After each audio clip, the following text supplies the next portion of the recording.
Paz a nosotros, hermanos, bienvenidos. Es un honor, un gozo poder estar frente a la congregación, saludarles, darles la bienvenida a nuestros invitados. Se distinguen entre nosotros. Ya personalmente les daremos un saludo particular y les agradecemos su presencia. Ya hemos orado en casa. Yo la verdad les comento que el proyecto que hay, la serie de estudios, es una serie de estudios importante para la vida cristiana, para mi vida, porque yo sigo aprendiendo, hermanos, conforme va uno leyendo, exponiéndose al texto bíblico, vamos creciendo y siendo desafiados. Después de tanto tiempo, algo que parece ser un texto muy sencillo, muy fácil de entender, en realidad tiene una sustancia y una aplicación muy importante para nuestros días, para nuestras vidas. Tome su lugar un momentito y le recuerdo que estamos iniciando el proyecto de una serie de estudios sobre el Sermón del Monte. El Sermón del Monte se encuentra en Mateo capítulo 5, 6 y 7. Y desde mi particular punto de vista y de algunos estudiosos, es el sermón de los sermones de Jesús, porque allí se detalla o se expresa la síntesis de la doctrina de Cristo. Habla, hermanos, prácticamente de todo. Tiene mensajes para aquellos que están o nos sentimos heridos, golpeados por la vida, para aquellos que están pasando por depresión, por alguna pérdida, por algún duelo. Allí hay un mensaje. Y el Señor nos dice: bienaventurados los pobres en espíritu, porque de ellos es el reino de los cielos. Amén. Pareciera que conoce, hermano, nuestra vida el Señor. En aquel tiempo había pobres en espíritu. Dices: eres bienaventurado, porque ese dolor te acerca al reino. Aquel que no le duele nada, aquel que se encuentra próspero, sobrado, soberbio, disfrutando de los placeres, no tiene espacio para Dios ni para su vida espiritual. Pero aquel que se siente pobre de espíritu tiene una apertura al reino. Y por eso el Señor dice: bienaventurados. Esta sección que vimos la semana pasada, hermanos, se llamaba los invisibles.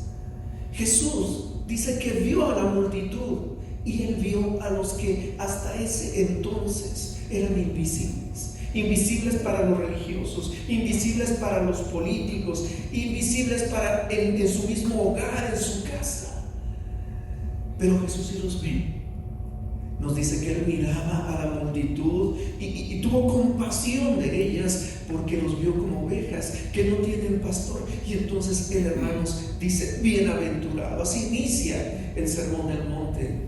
Bienaventurado, la palabra griega makarios, que significa dichoso, feliz, próspero, afortunado. Vamos, suertudo eres si eres un pobre en espíritu, porque tienes apertura a las cosas espirituales, al reino. Amén. Hermanos, vimos que el Señor visibiliza a los invisibles. Toda esta gente, hermanos, no era apreciada, era menospreciada, estigmatizada, señalada, y los religiosos, en vez de apoyarlos, abrazarlos, les decía: estar viviendo en esta situación porque eres seguramente una persona infiel, desobediente y pecadora. Qué cosa tan triste. Para ellos no tenía lugar la fe, pero para Jesús sí. Y les dice: eres bienaventurado. Bienaventurado eres tú que lloras, porque vas a recibir consolación. Es otra forma de dirigirse, pero de manera interna, a aquellos que se sienten pobres en espíritu, pero que incluso se desahogan llorando en secreto. Jesús sí los ve. Jesús nos ve cuando lloramos. También el Señor se expresa con los mansos y dice: van a recibir la tierra por heredad. Aquellos que, igual como en nuestros tiempos, son víctimas de algún tipo de abuso y que lo sufren en silencio, que ellos esperan en Dios, esperan en fe. El Señor también te ve. Él ve a los invisibles. Así que la primera sección del Sermón del Monte, que habla de las bienaventuranzas, las 3 primeras bienaventuranzas, se habla de los invisibles, que delante del Señor ellos sí tienen un lugar, ellos sí tienen cabida. Hoy, hermanos, creo yo que el Señor canaliza su mirada sobre ese gran auditorio que tenía, y después de dirigir un mensaje a aquellos que son pobres en espíritu, que lloran, que sufren algún tipo de abuso y lo sobrellevan con mansedumbre, ahora se dirige a otro grupo que se encuentra en esa multitud. Y es un grupo grande también, pero ¿sabe una cosa? Es un grupo peligroso. Y no me refiero a los religiosos, porque el Señor en algún momento en el Sermón del Monte volteará a ver a los religiosos que estaban para criticarlo, para encontrarle alguna palabra de qué acusarle. No, ahora está dirigiendo su mirada a otro grupo. Las bienaventuranzas que continúan, los vamos a leer, hermanos, y quiero invitarles a leer. ¿Y por qué yo digo que este es un grupo peligroso, hermanos? Mateo capítulo 5.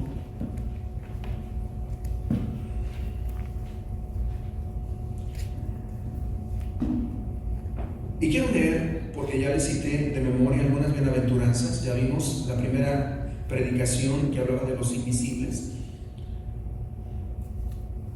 Pero después del versículo 6 se habla de este grupo peligroso, que antes, hermanos, la verdad, yo les quiero confesar, no lo había identificado en mis estudios devocionales o en mis lecturas o en alguna predicación, pero hoy creo que vamos a verlo con una novedad y con una revelación especial del Espíritu Santo. Me voy a permitir leer desde el versículo 1 hasta el versículo 9. Viendo la multitud, Jesús subió al monte y sentándose vinieron a él sus discípulos, y abriendo su boca les enseñaba diciendo: bienaventurados los pobres en espíritu, porque de ellos es el reino de los cielos. Bienaventurados los que lloran, porque ellos recibirán consolación. Bienaventurados los mansos, porque ellos recibirán la tierra por heredad. Y vean cuando se introduce a otro grupo: bienaventurados los que tienen hambre y sed de justicia, porque ellos serán saciados. Bienaventurados los misericordiosos, porque ellos alcanzarán misericordia. Bienaventurados los de limpio corazón, porque ellos verán a Dios. Bienaventurados los pacificadores, porque ellos serán llamados hijos de Dios. Amén. Vimos 3 bienaventuranzas, los invisibles. Pero ahora, hermanos, hay un grupo de bienaventuranzas. Estas 4 que yo creo forman un bloque que fluye con un propósito. Se presenta de una manera y termina de una manera. Y les digo, se está refiriendo a un grupo peligroso, hermanos. En mis estudios personales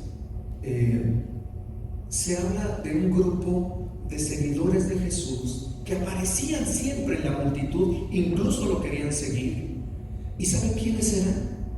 Era un grupo que se les conocía como una secta, así como estaban los fariseos, los saduceos, los esenios, los herodianos. Se encontraba un grupo político revolucionario que se les conocía como los celotes con Z. ¿Quiénes eran los celotes? Yo recuerdo porque ya se ha hecho mención de los celotes algunos temas pasados, y alguien dijo, cuando mencionó el hermano a los celotes, hasta me dio, pensé que eran los celotes tiernitos, ¿verdad? No, hermano, nada de eso. Celotes con Z. Los celotes, hermanos, ¿qué grupo era? Era un grupo peligroso.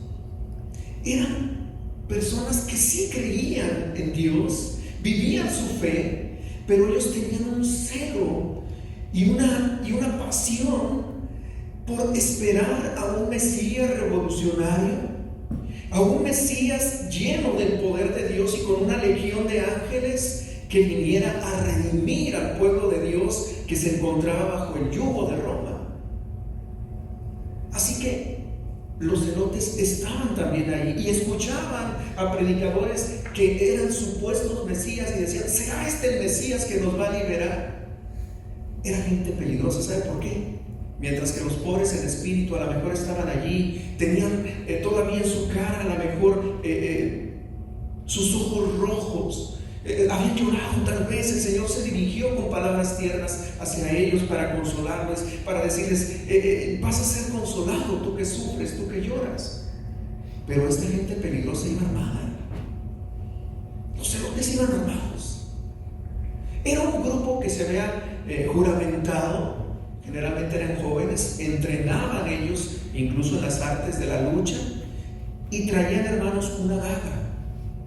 Eso dicen los usos y costumbres bíblicos. Traían una daga oculta, pequeña. A esa daga se le llamaba sica. Esa sica precisamente dio pie para que ahora en nuestros tiempos aparezca la famosa palabra sicario, es decir, gente asesina que mata por encargo. Pues ellos tenían el encargo, tenían una pasión y un celo revolucionario, y estaba allí el grupo, hermanos. Y el Señor ahora se dirige a ellos y les dice: tú tienes hambre y sed de justicia. Y tomen nota de esto, hermano. A veces yo también me desespero por las injusticias que hay en el mundo. También espero el reino de Dios con paciencia. Veo que la maldad se multiplica, etcétera, pero tengo un deseo de justicia. Pero lo superlativo aquí de Jesús es que este grupo tiene hambre y sed, es decir, no vive, no sobrevive, ya no puede vivir si no se sacia su sed y su hambre de justicia. Esta frase nos dice mucho. Ellos viven para hacer que aparezca la justicia, y si no, la van a provocar. ¿Tendrá Jesús algún mensaje para estos sicarios, para estos celotes? Estas 4 bienaventuranzas forman parte de un bloque. Cuando yo las revisé dije: ¿por qué, Señor, primero hablas de los pobres en espíritu y parece ser que cambias de auditorio y te diriges a otras personas? Y el Espíritu Santo me decía: el Señor tiene un propósito. Esta gente vive, son máquinas de matar. Era gente que se había juramentado, y ellos, su mayor honor era encontrar solo, sin protección, sin sus guardias, a un funcionario romano y matarlo, degollarlo, por ese celo que ellos tenían. Ellos querían ser libres de Roma. ¿Cómo es posible que nosotros, si somos el pueblo de Dios, nosotros que adoramos al Dios verdadero, vengan estos paganos y estén por encima de nosotros, subyugándonos, cobrándonos tributo? Entonces ellos tenían ese celo y miraban a Jesús y iban a las reuniones de Jesús para que Jesús levantara la mano y dijera: a ver, sicarios, vénganse conmigo y vamos a tomar las armas para expulsar a los romanos. Yo soy el Mesías que ustedes esperan. Hoy sabemos que Jesús no vino como un revolucionario, como un rey. Vendrá en algún momento, como dice la Escritura, como Rey de reyes y Señor de señores. Pero ahora vino como el Mesías sufriente, que iba a entregar todo lo contrario, su vida para podernos salvar, para poder expiar nuestros pecados. Ellos no lo sabían, y aún así estaban ahí esta gente peligrosa, que tienen hambre y sed de justicia. Pero aún así, el Señor se dirige a ellos y, lejos de condenarlos, les dice: eres bienaventurado por esa hambre y sed de justicia, porque serás satisfecha.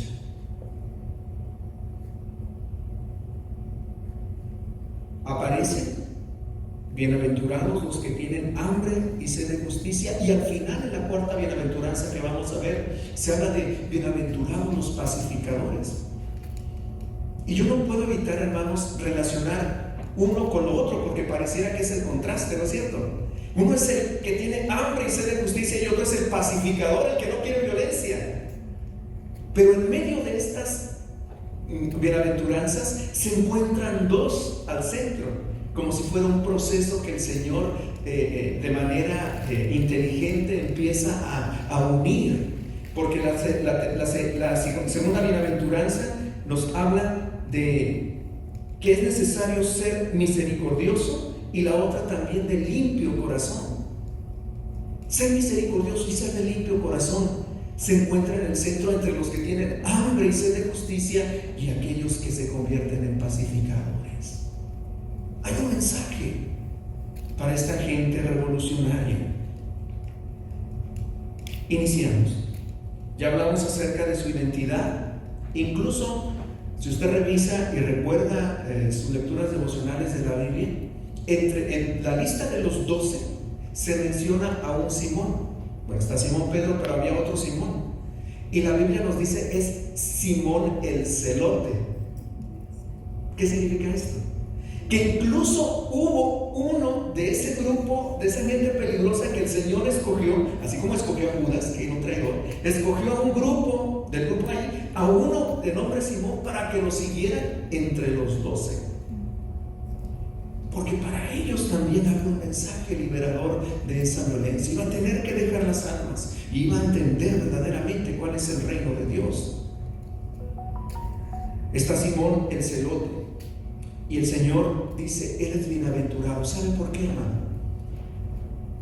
¿Por qué le dice a esta gente peligrosa que también son bienaventurados? Yo siempre he creído que el Señor sabe todo de nuestra vida. Sabe el daño que podemos nosotros hacer sin Él, pero también sabe el bien que podemos hacer con Él. Yo recuerdo al apóstol Pablo, hermanos. Él tenía una pasión por destruir el evangelio, llevar a las personas, incluso los arrastraba y los llevaba a la cárcel creyendo que estaba sirviendo a Dios. Él se sentía muy religioso. ¿Cuántas cosas hizo negativas Pablo cuando no estuvo con Cristo? Tenía un celo, una pasión, era incansable, un rencor, una furia contra los cristianos, contra la iglesia de Cristo.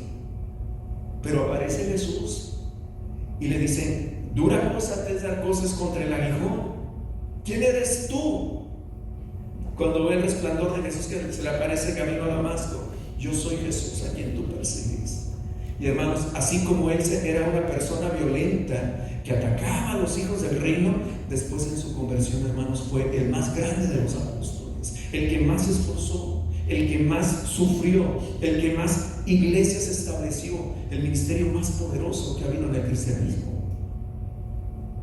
¿Qué ve el Señor en esta gente furiosa, llena de rencor, llena de venganza? Ve que si se convierten, si se acercan a Él, van a ser verdaderamente una fuente de bendición en su pueblo. Por eso le dice que son bienaventurados. Lejos de Él, alejados en el mundo, van a hacer mucho daño, pero cerca de Jesús, igual que los pobres en espíritu, cerca de Jesús, recibirán consolación, recibirán restauración. Ellos recibirán también una orientación y un canal para toda esa energía y toda esa pasión. Por eso el Señor les dice, vas a recibir esa justicia, pero no es la que esperas, sino una más grande. Hoy quiero compartir algo que posiblemente, hermanos, en relación a las bienaventuranzas no se ha tocado en los púlpitos, o por lo menos yo lo ignoro. Pero hoy en nuestros tiempos también hay celotes. Hoy también en nuestros tiempos hay muchas personas que, igual que en los tiempos bíblicos, están apasionados y buscan por todos los medios la justicia social, la liberación de los pueblos, y utilizan la cultura, la ideología, la teología, la política, organizan revoluciones. E incluso algunos caen en el autoengaño, como el apóstol Pablo, diciéndose ser fieles creyentes y usando todas estas herramientas del enemigo. Hoy también hay celotes modernos. Hoy hay que contextualizar este texto, pasarlo a nuestros tiempos, tratar de entenderlo en nuestra actualidad. ¿Cuáles son los celotes modernos? Habrá también gente con hambre y sed de justicia. Habrá también gente que no respira, que vive con ansiedad porque ve injusticias en el mundo o supuestas injusticias. Y me permito, hermano, nombrar algunas que son temas en particular para verlos en un sermón cada una. En el área política, hermanos, hay celotes políticos. En tiempos bíblicos, el imperio mundial, el que abusaba de los pueblos débiles, ¿cuál era? Era el imperio romano, el César, que los hacía tributarios. Pues hoy también, hermanos, hay muchos discursos políticos que identifican imperios. Hay que luchar contra el imperio, tienen vasallaje sobre los pobres países emergentes. Y entonces, hermanos, ¿cómo hay que vencer al imperio?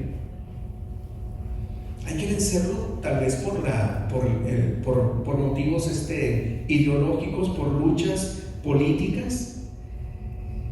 Y se identifica, hermanos, a los pueblos imperialistas, a las naciones imperialistas, y entonces se habla mucho de socialismo, de marxismo, se habla de la justicia social, y todo esto empieza a minar, hermanos, como un cáncer en los pueblos.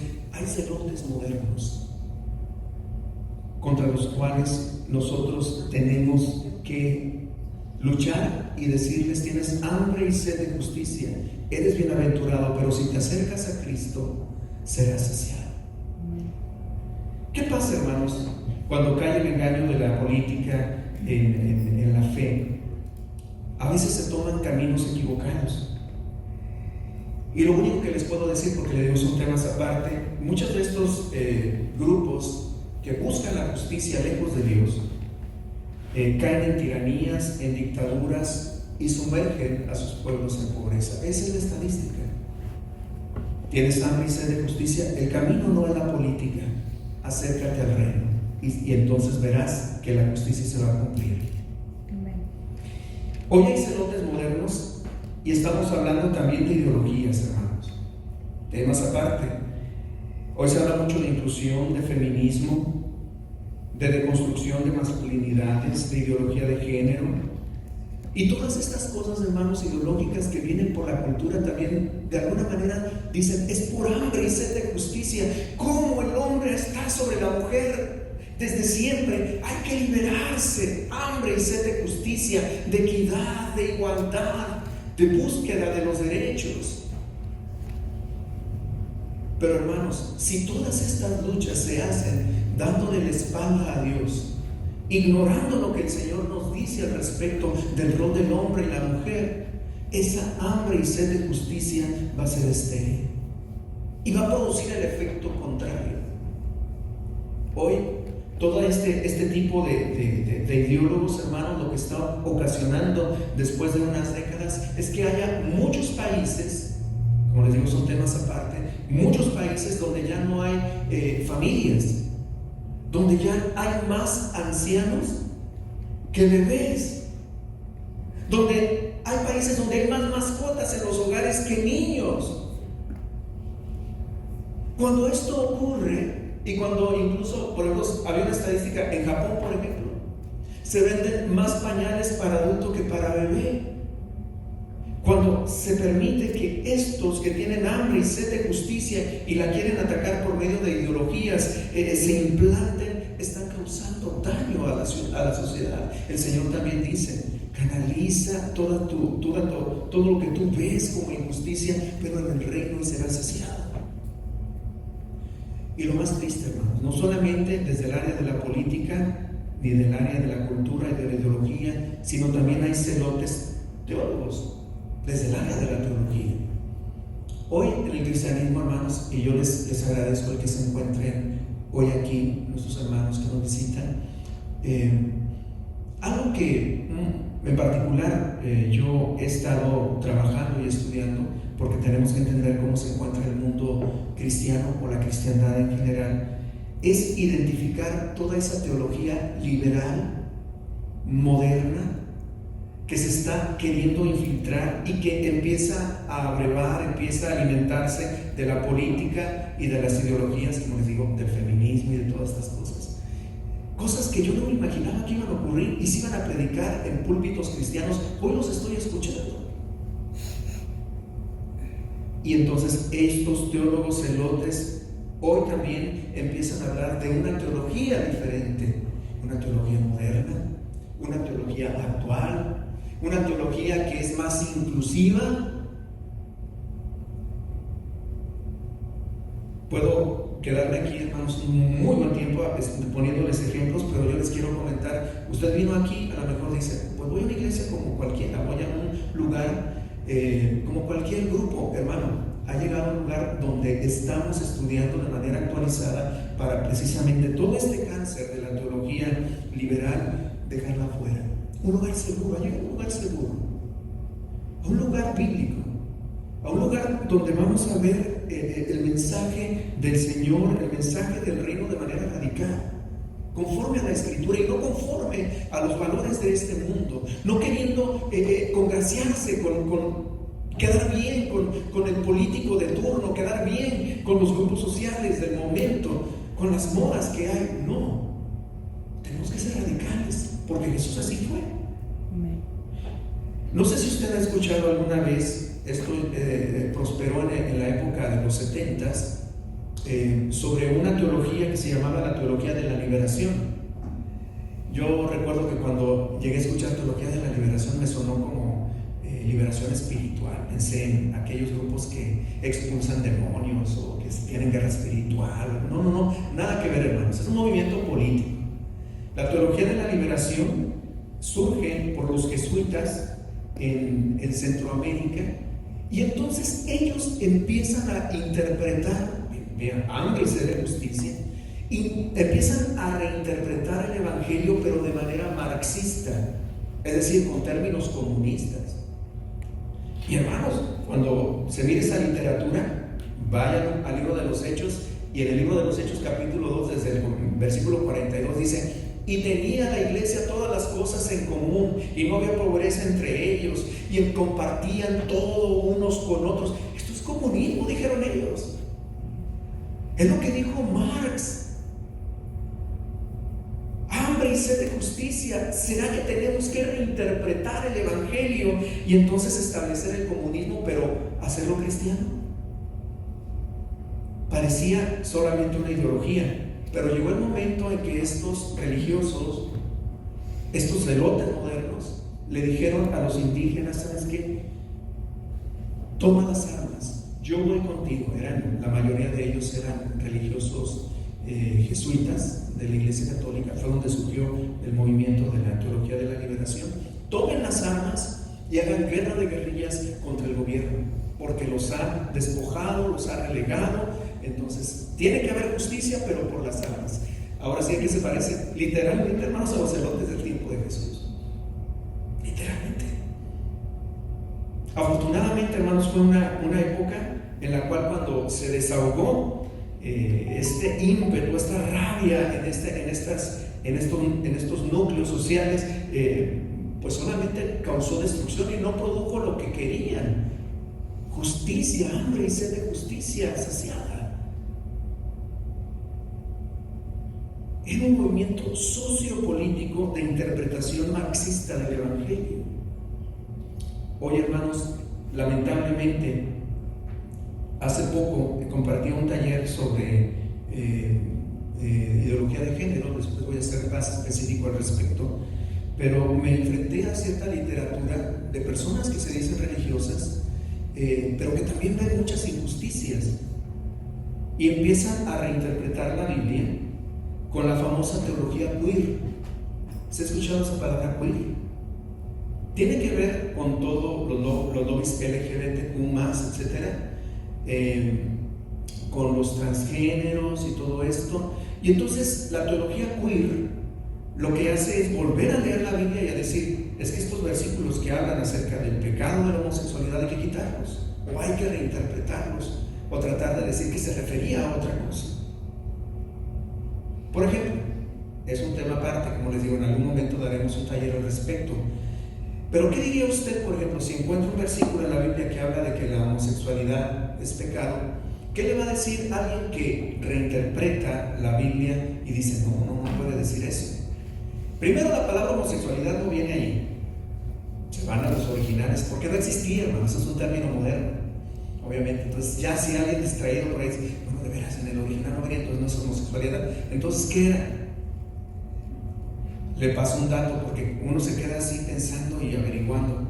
Le dicen: miren, En ese tiempo lo que Dios castigaba era solamente el abuso sexual de adultos a niños del mismo género. Había una costumbre donde los filósofos buscaban a jovencitos agraciados, les gustaban y convivían con ellos. Y eso es a lo que se refiere la Biblia, a un tipo de pedofilia, a un tipo de abuso de hombres adultos con pequeños adultos del mismo sexo. Y es lo que condena la Biblia. Entonces uno se queda pensando, ¿qué viene a hacer? Y entonces ellos dicen, pero cuando es una pareja de adultos donde ambos están consensuados, no hay abuso de uno al otro, sino que ellos se ponen de acuerdo y no le hacen mal a nadie, no podemos hablar de pecado. Entonces ellos se consuelan con esos argumentos. Pero, ¿qué cosa, verdad? Empiezan ellos a fantasear de esa manera, tratando de justificar lo injustificable, porque Dios creó al hombre y a la mujer. Por eso hay que leer la Escritura y estar al tanto. Ha llegado, hermanos, hermanas, a una iglesia saludable, una iglesia que no se va a vender ante estas expresiones de celotes modernos, tanto desde el área política, desde el área de la ideología, desde el área de la teología. Una lucha frontal, una defensa del Evangelio de Dios. En algún momento, no se quede con dudas, en algún momento veremos sobre la teología queer. No es el tema, es solamente una introducción para entender cómo hoy también de manera contextual en nuestros tiempos hay celotes con hambre y sed de justicia, y aún así el Señor dice, eres bienaventurado, porque si estás conmigo con esa energía, con esa pasión, con ese arrojo, vas a hacer muchísimo más, porque no vas a ser pasivo, vas a ser radical cuando aceptes el Evangelio. En manos de Jesús vas a hacer grandes cosas, vas a ser incansable. Pero ¿cuál es la justicia de la cual van a ser saciados? Ahí viene, hermanos, las siguientes bienaventuranzas. Las siguientes bienaventuranzas, ¿de qué hablan? Bienaventurados los misericordiosos, porque ellos alcanzarán misericordia. Bienaventurados los de limpio corazón, porque ellos verán a Dios.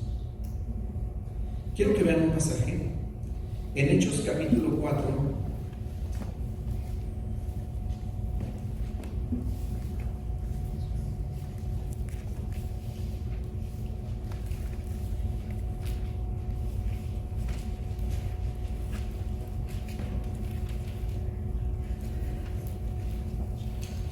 En el versículo 36 y 37,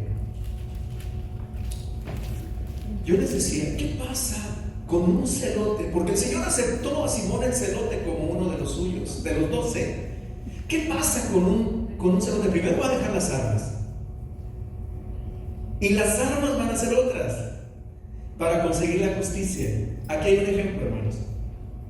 Aquí hay un ejemplo de cómo el Señor dice, vas a ser saciado de esa justicia que tú buscas.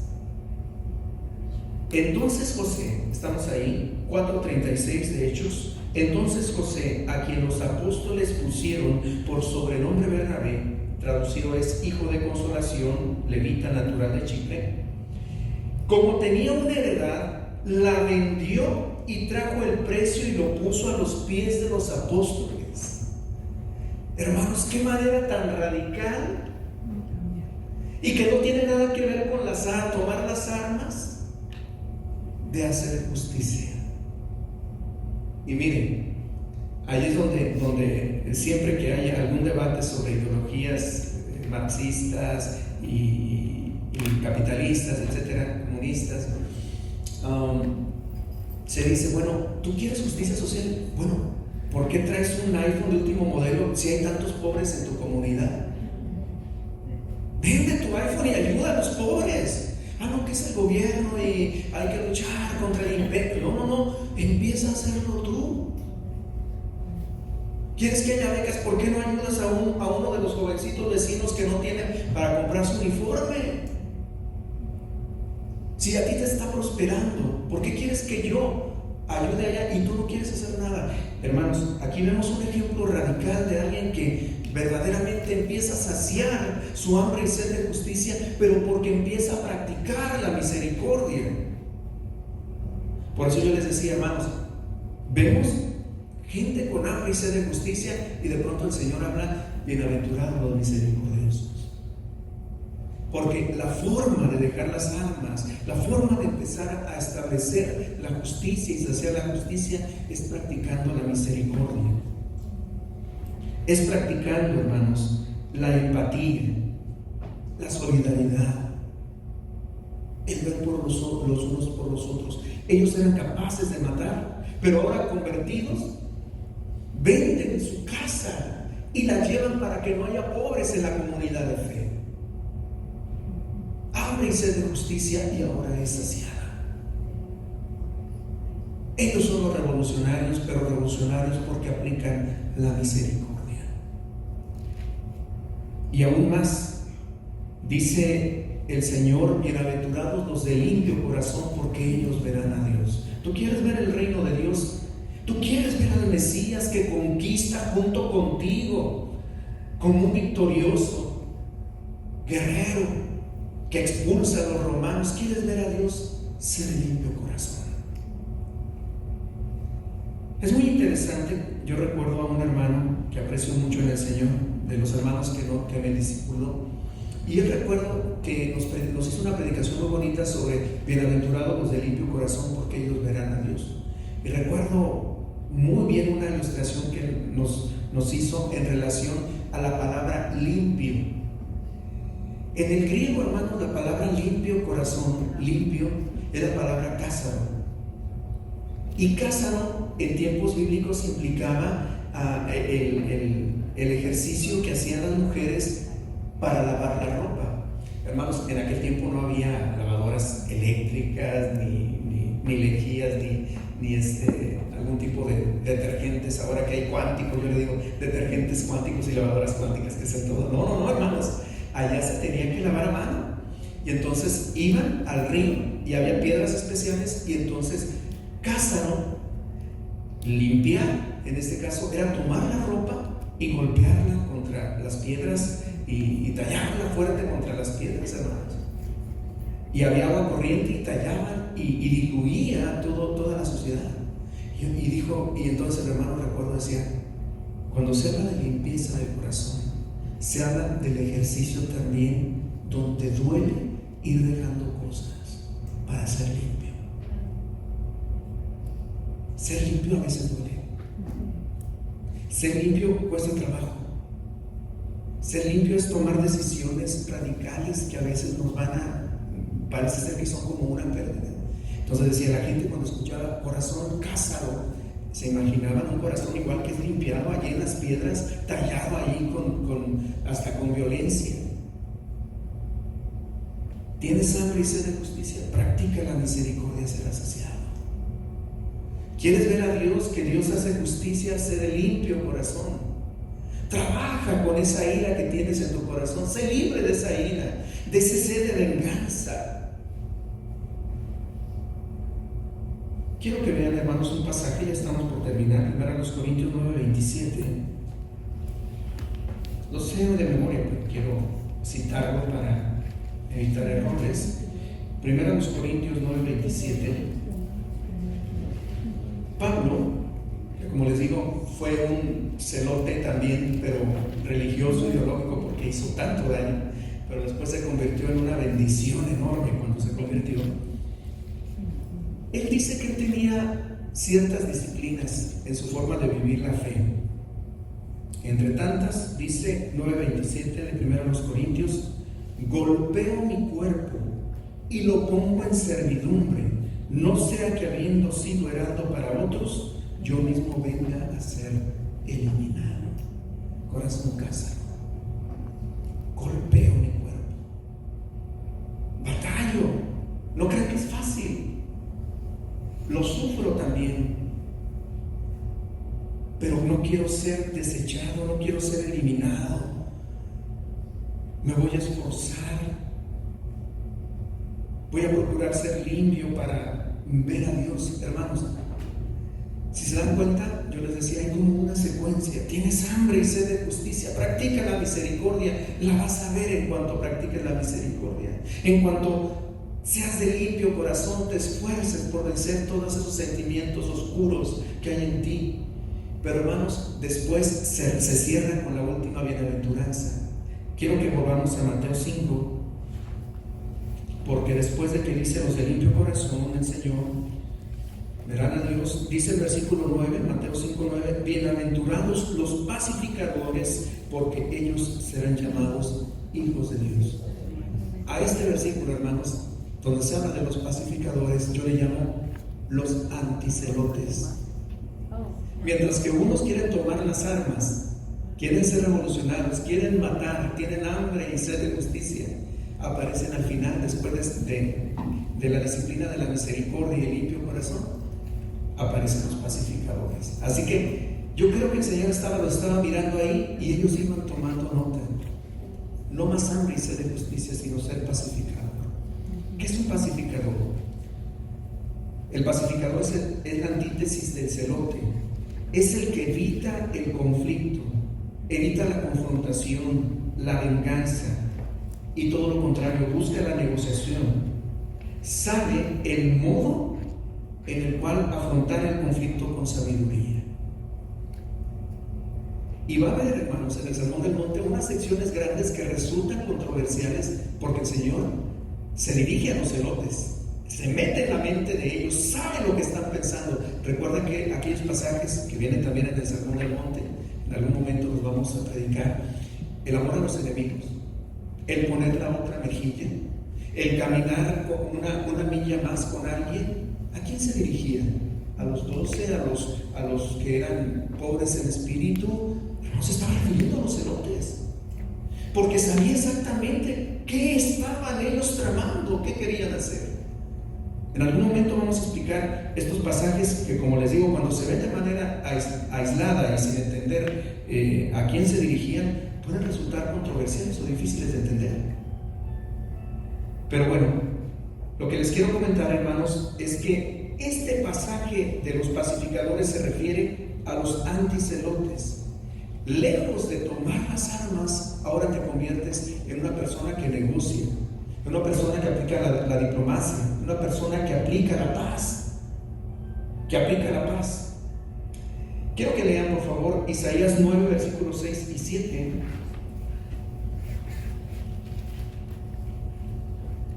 Hay un pasaje donde se habla de una profecía del Mesías y entre otros títulos se nos dice que Él es príncipe de paz. Amén. Isaías 9, versos 6 y 7. Gracias.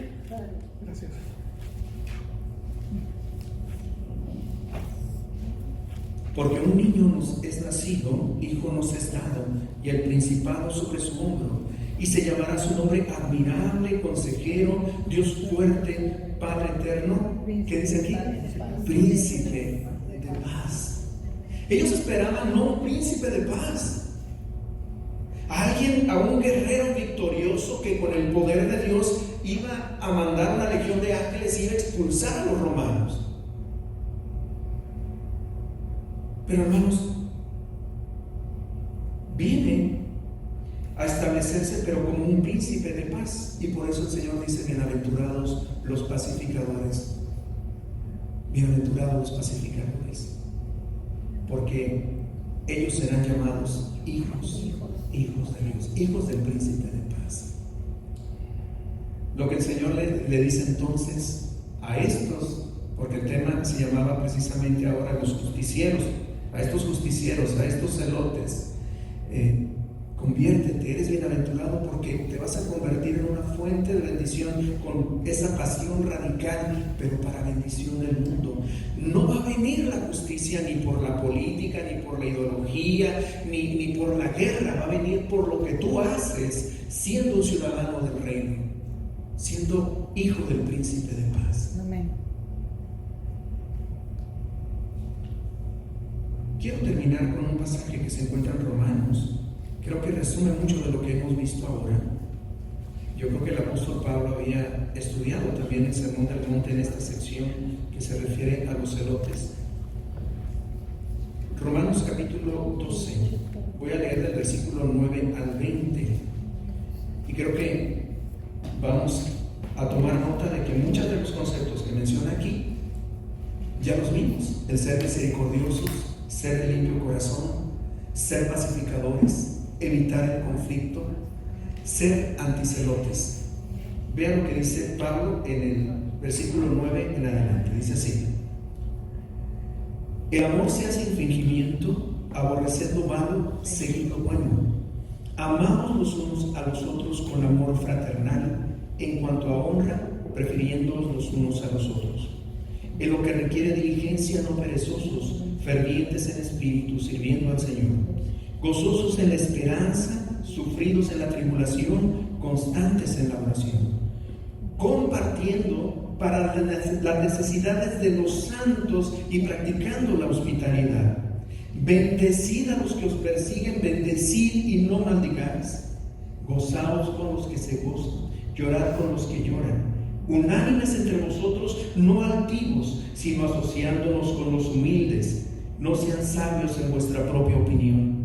Y de esta última sección dice el apóstol: no paguéis a nadie mal por mal, procurad lo bueno delante de todos los hombres. Si es posible, en cuanto dependa de vosotros, estad en paz con todos los hombres. No os venguéis vosotros mismos, amados míos, sino dejad lugar a la ira de Dios, porque escrito está: mía es la venganza, yo pagaré, dice el Señor. Así que si tu enemigo tuviere hambre, dale de comer; si tuviere sed, dale de beber, pues haciendo esto, ascuas de fuego amontonarás sobre su cabeza. ¿Podemos decir amén? Amén. El Señor se dirigió a los celotes. El apóstol Pablo ahora se dirige a la comunidad de fe, a cada uno de nosotros, y nos dice: cuidado con caer en ese extremo. No os venguéis, sino practiquen el amor sin fingimiento y ayuden a todos los hermanos en necesidad. Nos da la clave para ser anticelotes. Incluso si tu enemigo tuviera hambre, dale de comer. Esto me suena mucho a pon la otra mejilla, ¿no es cierto? Creo que por ahí va la explicación. O ve con él otra milla. Haz un servicio, encuentra la forma de evitar el conflicto, y a lo mejor ganarás a esa persona que era tu enemigo y entenderá que tú tienes un nivel espiritual muy especial.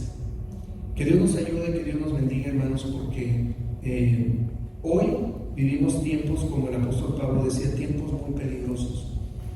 Yo desde hace algún tiempo estoy estudiando temas relacionados con ideología de género, temas que tienen que ver con las nuevas posturas políticas, y cómo poco a poco, porque pudieran decir: no, eso está allá afuera, es parte del mundo, del reino de este mundo, pero ya cuando nos empieza a tocar, cuando se empieza a cambiar la escritura, cuando se empiezan a hablar de antivalores cristianos en las iglesias, tenemos que ponernos a estudiar, porque ellos tienen hambre y sed de justicia en algunas cosas. Parece que lo quieren conseguir, pero tomando conceptos de las ideologías de este mundo, de la cultura. No es. Debe emanar de la santa palabra de Dios. Mi deseo es que Dios nos continúe bendiciendo. Paz a vosotros. A vos, paz.